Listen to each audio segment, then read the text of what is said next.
All right. Hello, everyone. Thank you for joining us. I'm Fatma. You wouldn't know me.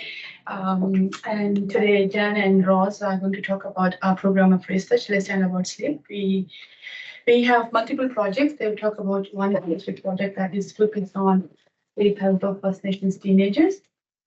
I'll acknowledge the country first before I begin. So I acknowledge the traditional custodians of the land where we are meeting today, the Jagra and Turrbal people, and pay my respects to elders past, present, and emerging. I'd like to acknowledge any First Nations people joining us today, and all the traditional custodians of the land, various land where people on teams are joining us from, and steering group members, the participants, and the broader community of advertisers has made this work possible.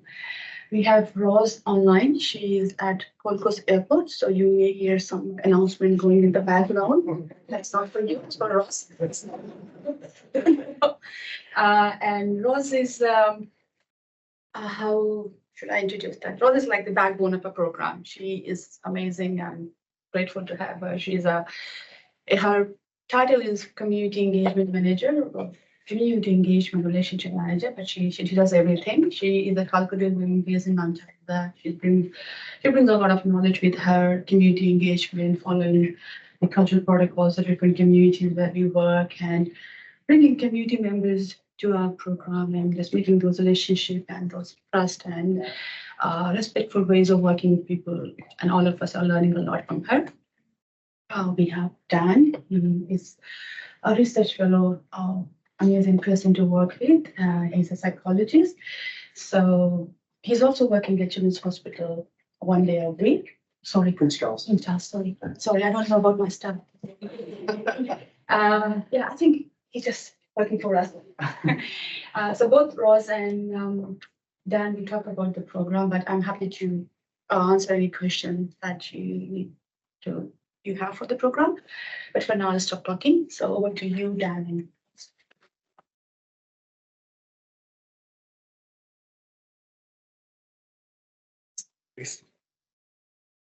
Okay, thanks everyone. One slide back. Maybe we could ask Rose, because she's just there, so I'll ask her to introduce herself, just making sure that she's feeling comfortable and the voice and the audio and the video is working fine. Is always a problem. Rose, we can't see her. Just a problem. Good morning, everybody. It's Ros van Senden from the Let's Learn About Sleep program. I too would like to acknowledge the traditional owners for the where we're meeting upon here today. I pay my respects for the ancestors and their descendants who continue cultural and spiritual connection to country. We recognise the valuable contributions to Australia and the global society. So I'm Ros van Senden. I'm going to be yarning up about the Let's Learn About Sleep program. Welcome. Thanks, And we put Roz's video window overlaid. Yeah, Perfect. Excellent. Thanks, Roz, and thanks everyone for attending today.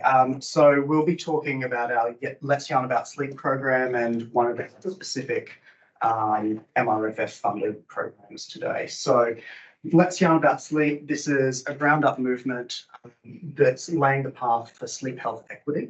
And the way that we're doing that is integrating two different worldviews. We're integrating sleep science knowledge and physiology and anatomy, and then merging that with cultural First Nations understandings about sleep.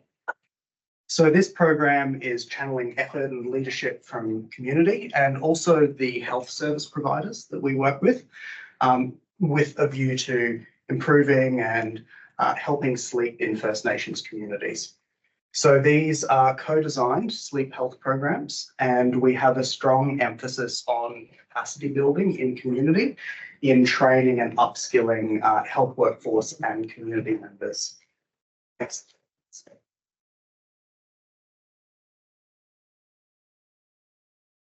So we have thorough program governance procedures as part of our various projects that we run. So this includes community members in the steering group, data governance group, service providers advisory group, so GPs, sleep physicians, Aboriginal health workers, and also a knowledge mobilisation group.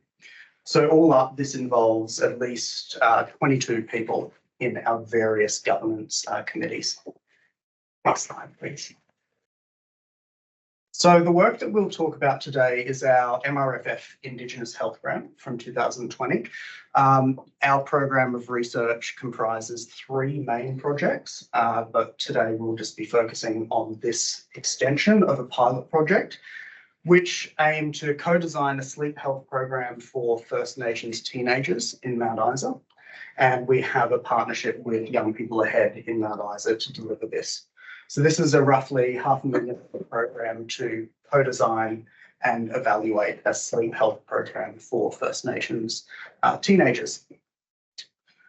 So what we aim to achieve with that is to improve community awareness and understanding of why sleep is important and why teenagers need to get healthy sleep. Also to empower young people in community to apply sleep health knowledge to their daily routine. And then look at sleep behaviours, improving sleep hygiene, sleep habits and patterns. And one important part of this as well is that sleep has a massive causal relationship to mental health. So we're not just thinking about sleep here, we're thinking about sleep as a vehicle for improving health more broadly, including mental health. And we are also trying to improve awareness of youth health and wellbeing services in the community, and where necessary, referring teenagers from our program to health services if they need more intensive intervention and therapies and treatment. Next slide, please. So Ros, I'm going to hand over to you for the next few slides. Thanks, Dan. So Let's Yarn About Sleep program is a co-design approach. It's around community ownership and local leadership within our communities. The end user engagement embedded in all aspects of the program, design and delivery. So it's around planning and integration, mapping stakeholders, using experiences, understanding partner motivation, exploring contextual challenges, and also considering operational details with that. So we plan for integration with everything that we actually do. And next slide, please. The next part of that was around community co-design.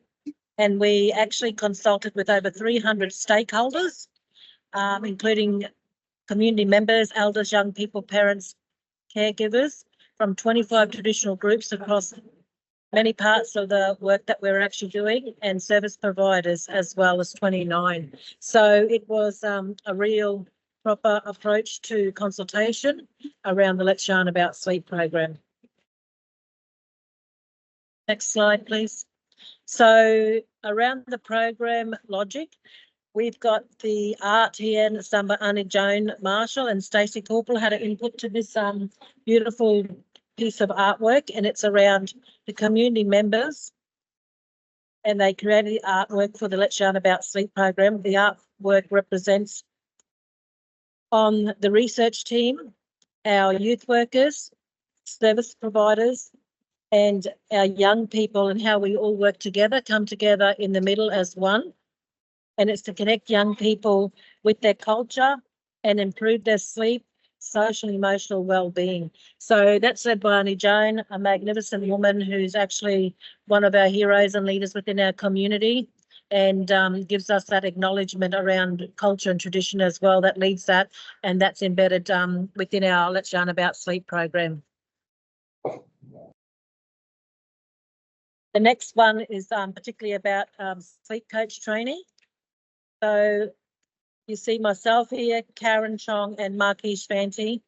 Some of the consultation with stakeholders, including community elders, community members, and service providers, are essential for our program. The foundations and advanced level training is 40 hours covering sleep psychology, sleep issues, key factors affecting sleep, impact on sleep loss, sleep hygiene, assessment, sleep issues, and the artigraphy. There's also a lot that also comes with that as well. The elder sessions on yarning and traditional ways of healing. The expert input from the sleep scientists, sleep researchers, and mental health clinicians.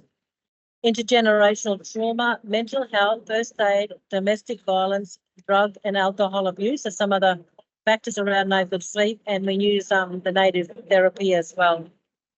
So one of the things that we actually looked at, we had the felt man. We adapted the felt man, which is a big piece of felt, and as you can see, the body parts are actually there. And one of the things we thought to bring the traditional ways of knowing and being into that was looking at the animals that surround us where this work is being done. So we asked local artist Jackie Dunn from around the Mount Isa area and around the Boulia area if she would like to support us in doing some of this beautiful artwork.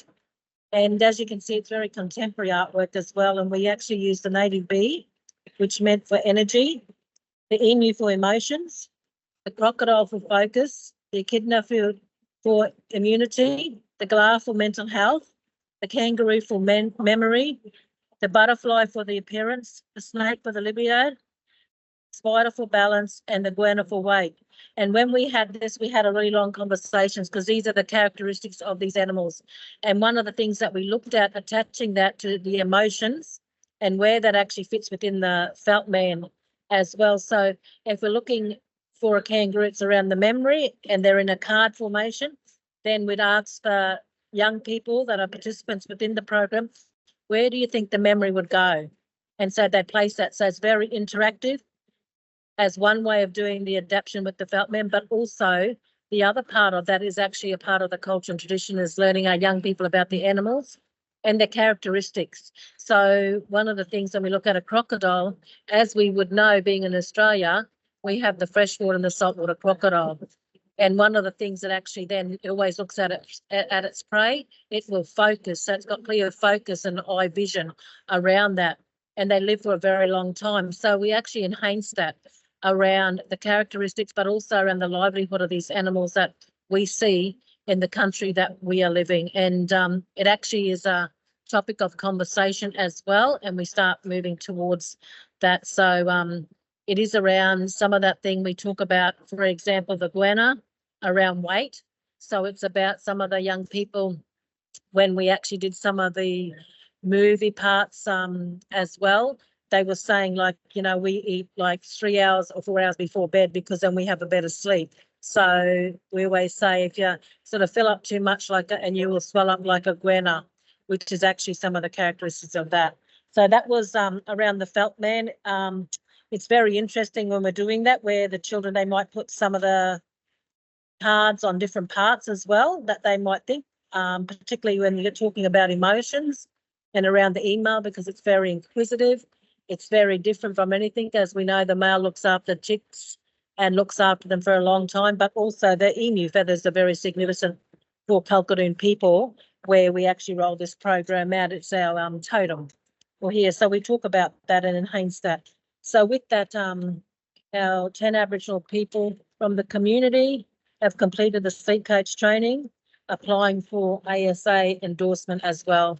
So here's us here looking at that and working alongside of Dwayne with the artigraphy watches as well. We went to Brisbane, so we do some of that training down there with the university, but also to complete that to move outside of our hometowns as well to do that. I'll hand it over to you, Dan. Thanks, Ros. Next slide, please. So our sleep health program is grounded in a strengths-based approach. So we are incorporating traditional knowledge, routine, and cultural identity.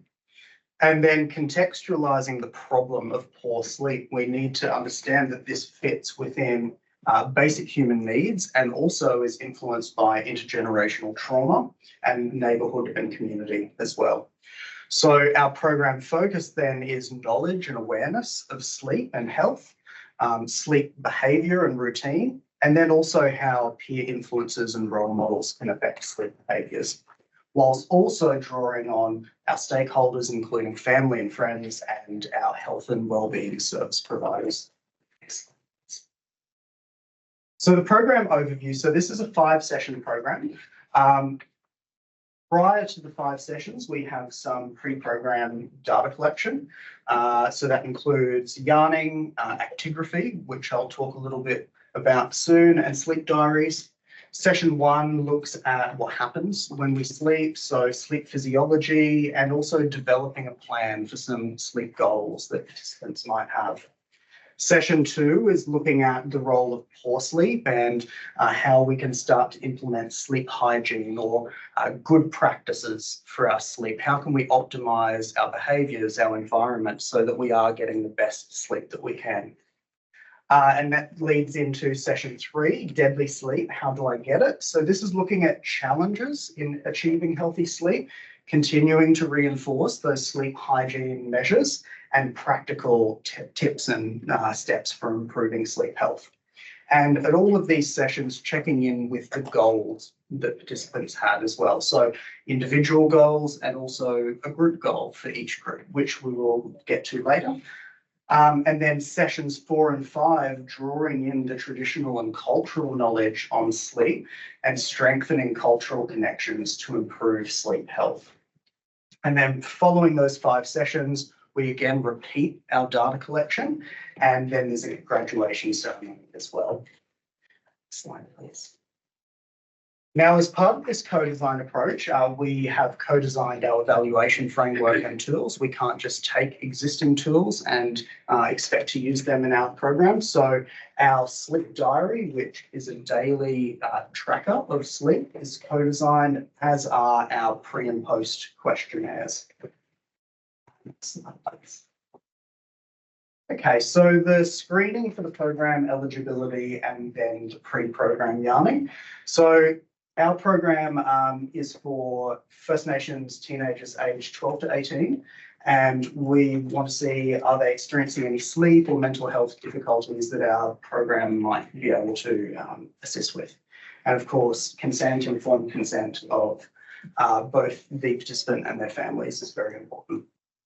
Now, the questionnaire, the pre-questionnaire, helps us understand socio-demographic context and also some of the behavioural factors and potentially medical problems that people might have that can influence sleep. We also want to get an idea at baseline of what is the participant's sleep knowledge like? How much do they know about sleep?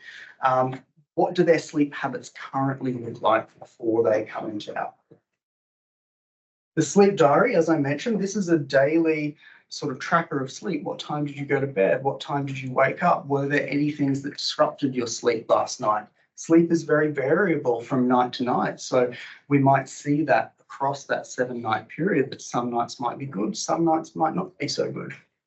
And then actigraphy is the other part of this. And actigraphy is kind of like wearing a watch, and it measures movement, it measures temperature, and it measures light. And from that, we can infer when someone is sleeping, when they're awake, based on movement and light. So we do this at pre-program. And next slide, please. And then we get into session 1. So session 1, this is aiming to educate participants on sleep physiology. So what's actually happening in our body, in our brain during sleep, and identifying some of those factors that might affect our sleep. From this, we're hoping that participants are motivated to start thinking about their sleep needs and what goals they might have, what they want to get out of our program. Next slide, please. So as part of that session 1, some of the activities, so we start every session with an acknowledgement of country, and then we look at sleep routines, what's currently happening, going through some sleep education videos, looking at that physiology of sleep. The hula hoop activity, which we have some photos there about, you can see some what sleep disruptors might be. So being on your phone, what might be some sleep protectors as well, and sorting those factors into the hula hoop. And then also the persona identification. So we have a photo here of the sleep persona of young people. So for example, there we have one, Lily was a late sleeper, Lily. And then that goal setting, what do participants want to get out of our program, and a dreamtime story as well. Next slide, please. Okay, session 2, deadly sleep. What is it? Why does it matter? So this session aims to educate participants on the impact of sleep loss on physical and mental health, and introduce the concept of sleep hygiene. So we're providing practical information on applying sleep hygiene, so good sleep practices in the daily routine, and then reviewing the progress of those individual and group goals that were set at the first session. Next slide, please. So as part of session 2, we start with an acknowledgement of country. We have word for emotion activities and then the Feltman cards and animals that Ros mentioned before. Some videos on sleep hygiene and then reviewing those goals and a dream time story. Next slide, please. Session 3, deadly sleep, how do I get it? So this session aims to educate participants on how negative thoughts and worries might affect our sleep. So those earlier sessions were focused more on sleep habits, sleep behaviours. Now we're starting to look at how what we're thinking, what we're feeling might affect sleep. If people are worrying about their sleep, if they're anxious about their sleep, it's going to be a lot harder to get a good quality sleep. So we're then moving into how our participants can prepare for a good night's sleep and reinforcing those sleep hygiene messages as well, and checking in with those individual and group goals. So as part of those session 3 activities, we start again with an acknowledgement of country, some sleep hygiene videos, and then the worry tree and the gratitude tree activities, and then a sleep affirmation and dream time story. Next slide. Ros, I'm going to hand over to you for sessions 4 and 5. Thank you, Dan. So session 4 is connecting with country. This is done on country. We share the traditional knowledge on the bush. We walk on country. And can we just go back, please?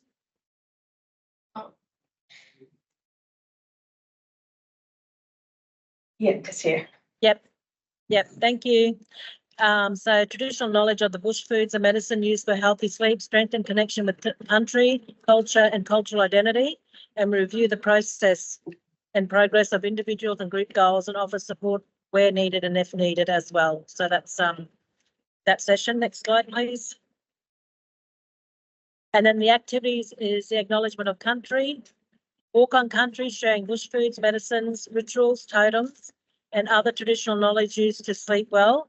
We use the native seeds for the activities around some of the bracelets, the Dreamtime stories, and particularly the local history of the lands of the Kalkadoon people. And if we're going out to Cloncurry, for example, on Mitakuti country, we always ask a traditional owner from that country to lead this session as well. So session 5 is Sleep for Strong Souls. And this session aims introducing and training the groups on Indigenous relaxation techniques conducted in an open space, focus on mind, body and spirit well-being, and strengthen connection with country. Then we look at the reviews and the progress of individuals and group goals and offer support where we need that. So that is done in a circle, and we talk about the circle and the process of Indigenous people having the circle and what that means to us all.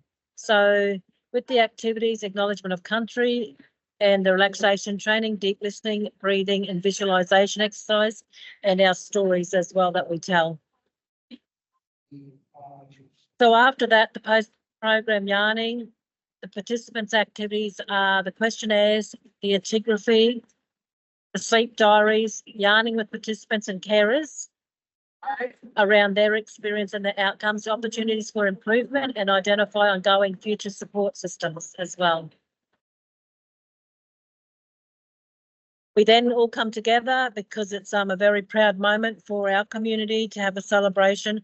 So then we have a graduation with all our staff from UQ, but also with stakeholders that are there, but mainly in particular our young people that have graduated from the program, and we invite them and their families and people that have been involved with that, particularly our elders and our stakeholders as well. So there's some photos of happy moments, and it's a really opportunity to celebrate what the Let's Yarn About Sleep program is doing within our community. Thanks, Ros. Yep, thank you, Dan. Do you want to take this one, Ros? No, that's fine. You can do that. Okay. So our target recruitment is 95 participants. These numbers are a little bit old. So at the moment we have 54 participants who have recruited and commenced and 23 completions. So I think those numbers are going up, but these are about a month or so out of date. Next slide, please.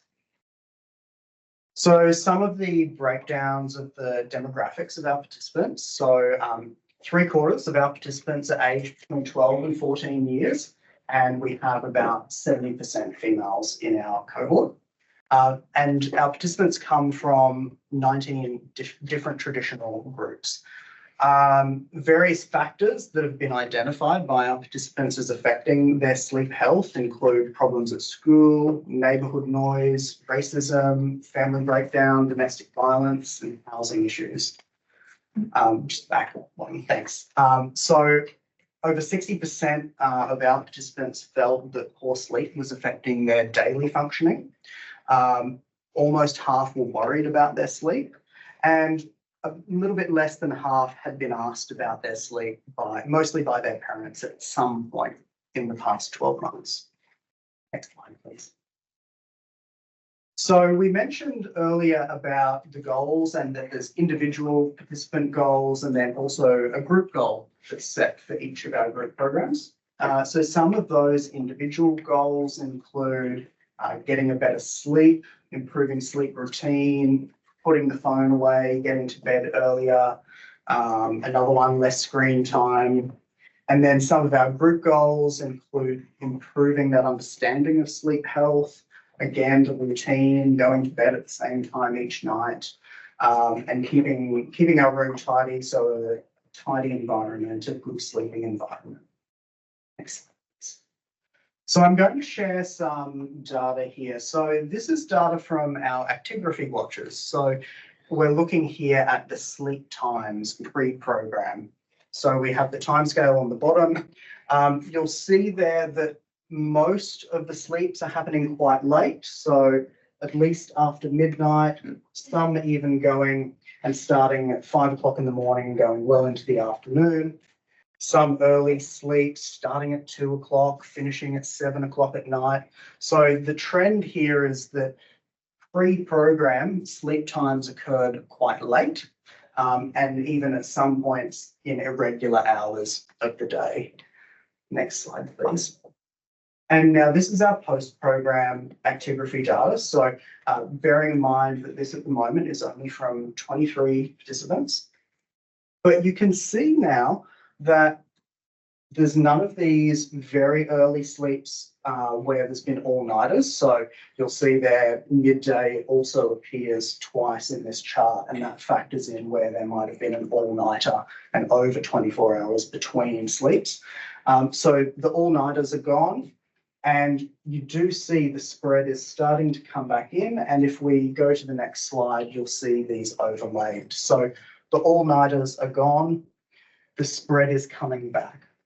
The sleep window is getting more regular. It's getting earlier, particularly for those teenagers who were sleeping very late previously. Next slide, please. So some of the other data that we're seeing, I mentioned that we look at sleep knowledge pre and post program, and we're seeing large increases in sleep knowledge scores. As we saw from those charts, we are seeing an advancement, so sleep time, the bedtime becoming earlier, and this is most notable in our very late sleepers. We're seeing that regularity has improved with sleep, and sleep latency being the time to fall asleep. So participants are reporting that they're getting to sleep easier after our program.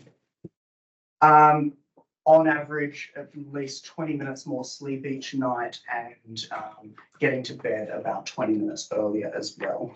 And less daytime napping, which is, for the most part, a good thing. Next slide, please. So the goals that were set, so some of the impacts on sleep health. So participants have reported they've been going to sleep earlier, their sleep has changed, that they've been limiting their screen time. Things that participants liked about the program, the interactive activities, food, and also connection to country and information, and another one being connected to land and bush breed. There's no feedback that we need to change anything, and that could be that people are very polite, but it also is probably a result of the extensive co-design and consultation that occurred in the lead up to this program. Next slide, please. Roz, I'll hand over to you. Thanks, Dan. So the reflections are around the community engagement following proper process and protocol.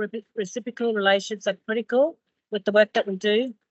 People are interested in gaining more knowledge on sleep health because of the trust and relationship we built over a long period of time. Local people with rich knowledge of cultural protocols, community contexts, and strengths are integral for community acceptance. Working in partnership with services to minimise the further burdens on participants and their families, and school-based settings are most appropriate for the continued delivery of the sleep health program.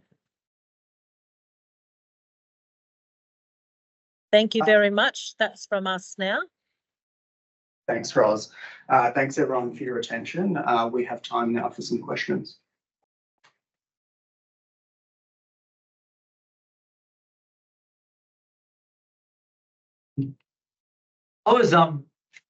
Thank you, that was terrific. I was really interested in the age and gender breakdown. So just as a comment, the sort of by a relatively high proportion of younger kids, I thought was quite interesting. But I think it was 70% were female. Like, do you think that's because girls are more likely to engage with the program, or do issues around sleep impact more on girls than they do on boys? Both, I'll take that question. Both reasons, but another reason is that sleep coaches both are female. So we had one male sleep coach for a short while. So there's been something we are trying to address, finding someone from the community, a male youth worker who's interested to become a sleep coach. And we had some people there for a short time, but then did not continue. Montasa being a mining community is not helping us because they can always get better jobs at mines, and we can't compete with mining wages. So it's just it's a challenge for us. But we have elders, and again, and the reason is girls are perhaps more easy to engage, and boys and teenage boys, and sleep is on no one's radar. I mean, who wants to talk about sleep? And it's screen time. So multiple reasons. No one wants to go into a teenage boy's bedroom. So, but we can't fix everything, but we are looking for having male sleep coach so we can connect with young people in the community. Good. So if you know anyone in Montasa, male youth worker, please send it to us. I have two questions. What's involved in, how involved is it to become a sleep coach? It's quite extensive training. So we have partnership with the Centre for Sleep Science at University of Western Australia. They do a lot of online training. So there's foundation level training, which is online. I think 60% of sleep coach training is online. They're learning modules, assessment, and reflections pieces. So we start with 20 hours of foundation training, introducing what happens in the sleep. So there's different sleep stages and distribution, sleep cycles, what controls our sleep, what regulates our sleep. And then from once people have finished that, they go to advanced level training. That's where we talk about how to measure sleep and sleep disorders and referrals. And then the additional elements of the sleep coach training is identified by community members. So training on intergenerational trauma, suicide prevention, mental health first aid training, intergenerational domestic violence, drug and alcohol abuse, narrative therapy, and then consultation with elders. So 40% of that. In total is about 70, 80 hours of training is spread over 6 months, but it's paid. So people join us and they become team member and do the training and help us with community engagement. And once they finish the training, they put the certificate. Only then they start working as a sleep coach. So Rose is a trainee sleep coach. We have Markish, who has done her training, and then previously we had Jamie and Karen and Stacy and Emily who have done the training. So all those people are still living in community, and we are quite proud that they are working, that taking that knowledge with them, even though they're not with us, but still they are helping the community members. So that's sleep coach training. One thing that we are doing now is based on the success of that training is to extend that sleep coach training to a sleep technologies. Sleep apnea is a common issue and highly, underdiagnosed. So we are using sleep coach training as a platform to train local people as a support worker for sleep apnea diagnosis and management. So some of the sleep coaches like Marquis who are quite keen to become sleep technologists, maybe do a PhD later in sleep health. She will go for sleep apnea training, which is again more clinical, but it needs more commitment and willingness to be engaged in a technical training, which is very clinical focused. So that's sleep technology that we are doing through other MRFF grant. And other question? My second question was about the data. So the pre and post intervention data that you presented, how long was that collected over? So the entire, sorry. It is a little bit variable depending on the gaps between sessions. So sessions might be fortnightly. There might be an interruption as well. Depending on what's happening in the community, we might need to put our schedule for the sessions on hold. So it can be variable. Fatima, do you know off the top of your head roughly? Yeah, it takes really 10 to 15 weeks. So we start with baseline data, and then there are weekly sessions, which we hope to finish in 8 weeks' time. And then there's post, which we usually commence after 10 or at least 10 weeks' time, so that there's enough time for participant to absorb that knowledge and start showing some changes in their sleep routine. Yeah.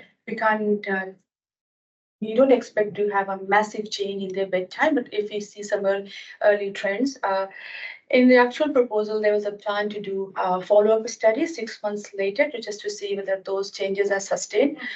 But MRFF, I don't know, they had this funding for 3 years, and we can't do all that in 3 years. So we're sort of extension.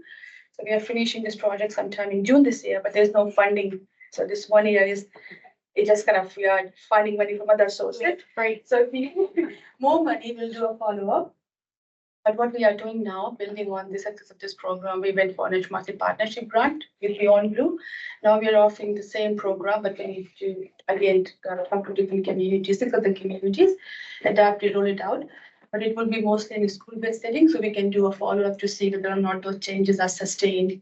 Where these participants are mostly from community, and they are very difficult to with Ross and Marquis with their follow-up. It's not easy to engage kids and then keep them engaged for 10 weeks period and do the pre, and it's quite extensive as well, and 5 session and post and 6 months loss. And mothers as very transient community as well. People come there and then they leave because parents they change jobs. So it was just a pilot, a very good pilot, but definitely we are keen to see some follow-up, long-term follow-up to see whether those changes are still there. Sorry, I think I asked that in a confusing way. The data that you presented, was that taken from is that 1 night's sleep before and 1 night's sleep Oh, no, after, or is it an average of 2 weeks? So questionnaire is before they join the program, so it's like 1 hour setting.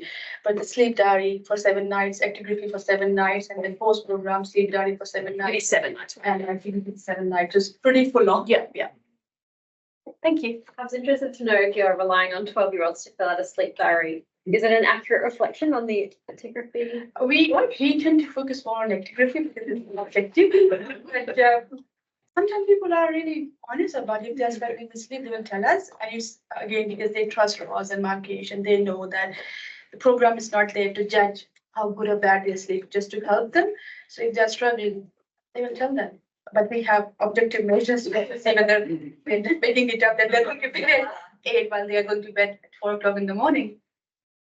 And that's come up in the data analysis as well. I'm sitting there looking at an actigraphy watch going, is that asleep at 4 o'clock in the afternoon? And looking at the sleep diary, yes, it was. That was what they intended to do. So there is a reasonable agreement between the objective measure, subjective measure, but yeah, there's always going to be errors in sleep diaries.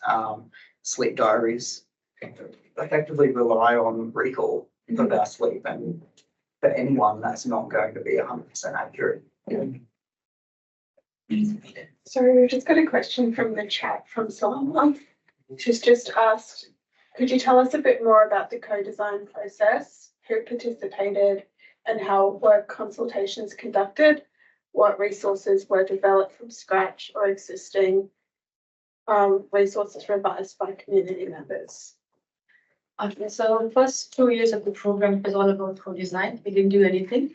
It was just talking to people. So we had the numbers over 300 people. It was just inviting everyone in the community, parent, care, young people, service providers, but most of the attendees were community members and elders. We we were aware that the resources that we have in sleep health literature, sleep health space, none of them are going to be applicable to the group we are working with. So in some of the consultations, we took some validated measure for assessing sleep health and insomnia, and we asked the participant to tell us whether or not they see these questions are applicable, or whether we can tweak it, or whether we need to design a new tool. And we were currently thinking that none of the questions were applicable or culturally appropriate for the group we working with. So it was consensus that we need to design everything. So we included the sleep diary, the pre-programmed questionnaire, the manual for running the session, even for the field man too. Like, we have sleep coaches who have done the training, but when they are running the session, they need a visual tool to engage young people. So Fieldman is used mainly for diabetes education. It's designed by Diabetes Victoria and Victorian Aboriginal Community Control Health Organization. It's quite a very famous tool for diabetes education in First Nations communities. So we have a partnership with them. They allowed us to adapt and tweak Fieldman for the sleep education. And then elders wanted us to create something which is visual, which is engaging, and just not presentation, just not the videos. And the videos which we are using now for sleep education, because we are designing everything, they are based on mainstream sleep and knowledge. But what we are doing now is based on those consultation. We are designing our videos, which are culturally appropriate. We have First Nations artists and people and YouTube team designing. We have done the first video. But it is costing a lot of money, which is always the case with anything. But yeah, some resources we are using for sleep education, which are mainstream, but all the tools for screening, assessment, session delivery, session evaluation framework, program logic, these were all co-designed with elders, parents, care, and young people. And what was the other question? I think you've answered them all. Yeah, I think you've answered the questions. Yes, so before my question, just to commend your team for the great work you are doing. I think your program is one of the very good examples of a community researcher-led, co-design program. I think one of the unique features of sleep health is the bi-directional relationship between sleep and several health and well-being factors. You mentioned mental health. I think other things like even domestic violence, like even chronic conditions and all this can affect sleep health and all that. I just wanted to know from your research going on, what other health-related issues did you happen to pick up while implementing this sleep program that you feel that may require some direct research intervention from researchers on Poche? In our pre-programmed questionnaire, we ask a lot of questions about physical health, mental health issues, and these are young people. So, and we're not doing any biological assessments. We don't collect any blood data or anything. But based on the pre-programmed questionnaire, many young people in our program had mental health issues. We referred them to Headspace. So we work with Headspace as well, and they incline to us if someone is someone got a mental health issue. They of course mostly have sleep problems. They send people to us, young people. So mental health was one of the most common comorbid health issues that we found. A couple of young people had they were snoring. We didn't do any test for sleep apnea as such. It was just a snoring. A couple of people, so they were referred to their GP. But again, we know that for young people, sleep apnea testing, it is quite challenging. Medicare doesn't offer home-based studies or another such project. Mental health was one. There were two young people who were identified at risk of self-harm. So we have a process for identifying those people and reporting the referrals. Ross take care of that. So their parents were informed and all those things were done.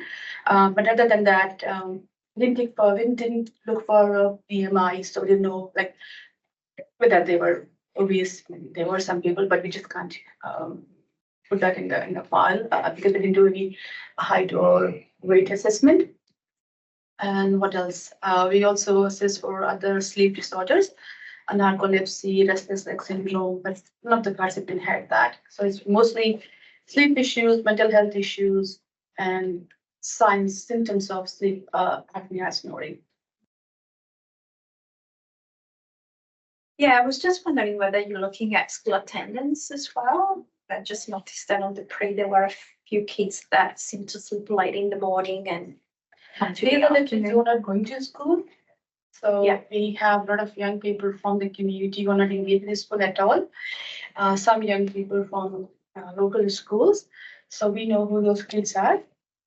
But we did ask a question, do you think the school homework is affecting your sleep? So only those kids who are going to school, they answered that. So that's one proxy measure of a school, not attendance, but whether or not they engage in the school. What we are doing now is Townsville Catholic is group. They have around 33 schools in that region. They are interested in implementing this program across their own schools. So through that, their focus is to improve sleep. Sleep health improvement will lead to potential improvement in attendance and engagement. So that could be another project. We can look at sleep health and school attendance and performance, all those things. So, yeah, because our questionnaires are quite exhausting, to be honest. And then asking young people to wear watches for 7 nights and complete 7 sleep diary for 7 nights, and then attend all the sessions. And it's a lot of data, but And also trying to do that in a non-judgmental way too, so that it doesn't impact their engagement with the program. If they feel like you're judging them because they aren't performing in school or aren't, doing all those things, is tricky. And that's why we have individual goals. We said we won't tell you what you should achieve from this program. You tell us what you want to achieve, because you've got each kid is different. They've got different challenges. So for some young people, just cleaning up the room is a goal they want to achieve, and we said it's fine. So we don't have the data here, but over 90% of the participants have achieved their goal, and attrition in our program is really, really low. Only those people whose parents have left town, or I think it's around 90%, like till the last round of follow-up. So, and there are people who are leaving because not because they don't like the program, just because they are practice beyond the control. Then we have around 50 kids who are joining the program this time, our local state school. And the reason that it was delayed because we had to apply for Department of Education ethics approval, and it took us 8 or 9 months to get that sorted. So it was a long way to get everything in place. But yeah, there and schools are quite interested. So we will have around 100 kids graduating from the program sometime June, July this year. I think I saw a bullet point there towards the end about, that rolling the program out through schools seems like a sensible way, which makes a lot of sense. Have you spoken to schools? Have much interest about? The local schools are quite interested. Even regional schools, we get invitations from schools from different parts of Queensland. Yeah. In fact, there is someone who approached Jana or who approached. Yeah, it came through. And they are interested. So there's a lot of interest. People are coming over, and because we had significant media coverage as well, so there is growing recognition.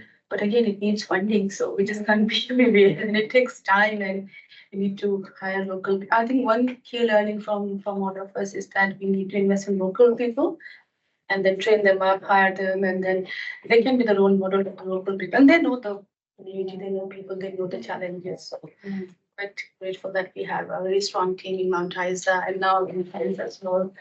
They are supporting partners, obviously based in on but without local leadership, we can't achieve sustainable changes. It can be temporary, but it won't be sustainable, and it will fall apart when that person leaves. And that's why I feel we need to have a local presence, but training the school-based staff We applied for a grant recently, which is child and mental health focused on training school-based staff, school counselors, and teachers, and so we'll see what happens with that grant. But the sustainable approach is to just local people who are doing that job every day. And I think with that, Fatima, is that then if it rolls out only in the school, similar to what you're doing now, like in Mount Isa, it probably misses those ones that aren't engaged in school. So I think those other community-based settings, which I think then what they can, the young people coming through that aren't engaged in school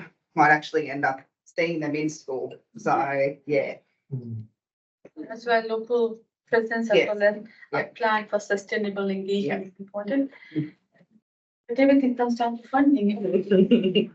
Fatima, is there a plan to transition this out of a research setting into a standard practice or a package that can be rolled out, like that translation into ongoing sustainable? Yeah, we have a Poche as a development person for that. They are a partner for the child and mental health grant, but they are quite keen. We started the conversation last year, but it will take time. And again, we have data only from Mount Isa, so we need to get that data from other communities, whether it's actually making a difference in other areas, other communities as well. And once we have all that information, then we can be confident that this is a program that needs wider rollout implementation. So that's the final goal, but getting there.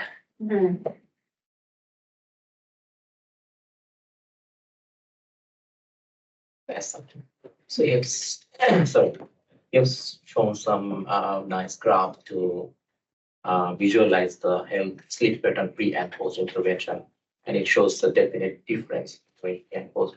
But do you have any predefined hypothesis how much improvement you are expecting from this intervention, and have you achieved that or close to that target? Yeah, we did propose that in the grant application, but we know that in real world, each child is different. So we're not driven, like we value data, we value numbers, but I think it's more about the practical improvement and not just driven by statistical effect size. It's about no matter how small the difference in one person's life, you're making that difference, it's worth doing that work. So we had all that grant application, but we're not considering that as a marker of program effectiveness. It's just, even if for some kids it is no improvement in their sleep pattern, if they are showing changes in their sleep knowledge and attitude, for us this is a big success. And because that was what doubt we had when we started, like we have the highest suicide rate for young people in that region. And initial community consultation, people were not sure whether talking about sleep is a priority for community. There was strong support from elders, but things were talking to everyone. People were like, yeah, young people who are affected by all those things. And you're talking about sleep, and sleep is just not, you ask someone to go to bed at 8 o'clock and they will do that. There's domestic, there's a household crowding in neighborhood, and there are a lot of factors beyond the control of the individual. So no matter how excellent the program is, if they can't implement that, it's of no use. But the elders are also supporting this, that we need to think about the long-term thing.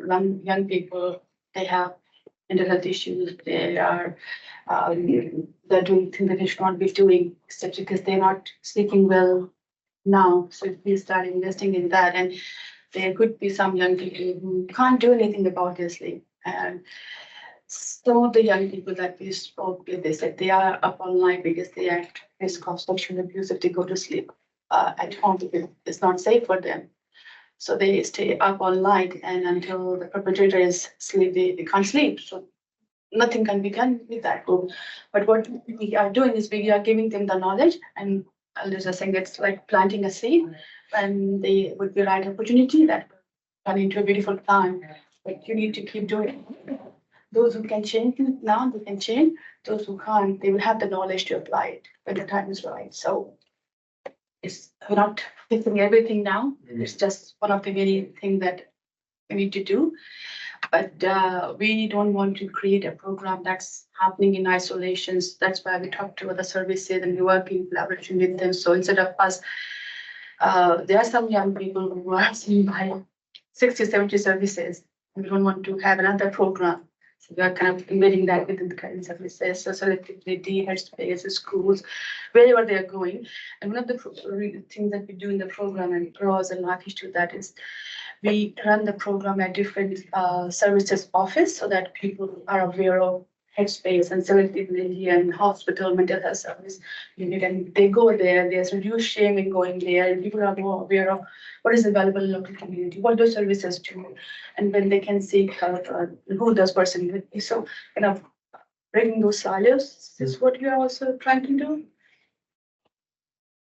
Other comment I'll make about the charts and the actigraphy data as well, which is more of a broad sleep research comment, is that when we're looking at general sleep health, and for the most part, people are going to have sleep problems, it's going to be insomnia, unless it's a sleep breathing disorder. Narcolepsy is very rare in that age group. The objective data is always going to show much smaller effect size than the subjective data. If we look at broad research on insomnia and sleep health, people who have insomnia, objectively, their sleep isn't that much worse than people who don't have insomnia. There is much more of a subjective component. So the charts that we saw there are encouraging in that we're seeing that consolidation of the sleep-wake period, but I wouldn't expect to see massive changes in the actigraphy just based on what we know about objective trends in sleep research. And that's another thing is that we aren't too focused on increasing sleep duration. It's about how you feel when you wake up. It's about the sleep quality. So duration is just one of the many dimensions of sleep, and people worry too much about getting so many hours of sleep. It's not about that. It's about how you feel when you wake up. If you feel rested and refreshed, and if you sleep for 6 hours, that should be fine. But that's only a small minority of people who can sleep for 6 hours and feel refreshed. So don't think you can do that. You do that all the time. I need more than 8 hours sleep every night. So I'm not getting that. So everyone is the best person to decide what is their magic number. We have range is like 7 to 9 hours, but you may need 9.5 hours. Who knows? So if you feel rested about, when you wake up, that's the number you should be targeting. You mentioned how important it was to have the participants set their own goals. Did your pre-post measurement include assessment of how they felt they tracked on their own personally set goals? And I was also wondering if your assessment included anything to do with their personal feelings of self-efficacy, because that can be a really powerful tool if just people having that subjective experience where they believe that they have more power. And you mentioned empowerment, so I was wondering if you had either of those components. In session 2, 3, 4, and 5, so once the participants have identified the individual goals and the group goal, we do check the progress of those goals and then ask if someone is not showing you, obviously asking what's happening, what can we do to help you, what support do you need. So there is a follow-up and assessment of the individual and group goals. And post-program yarding, I think, is a question on self-efficacy, that they feel empowered to practice those knowledge in the daily routine. As you mentioned earlier, Fatima, that goal attained was sitting at about 90%. Sorry, must have missed that bit. All right, it's got a lot. So, any other question? Just wonder, was there any correlation between the sleep pattern and diet?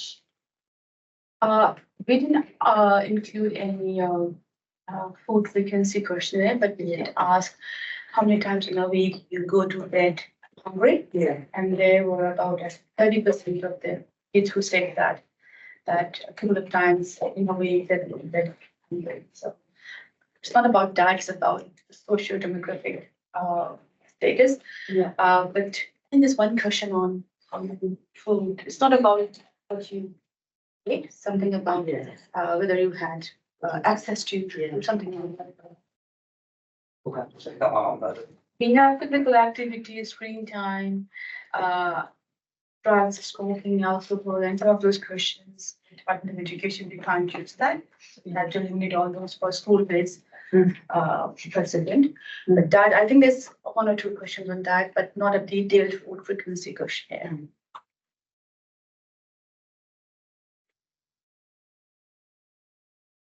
for a long time. Thanks, Thanks, Ross. Thanks, Ross.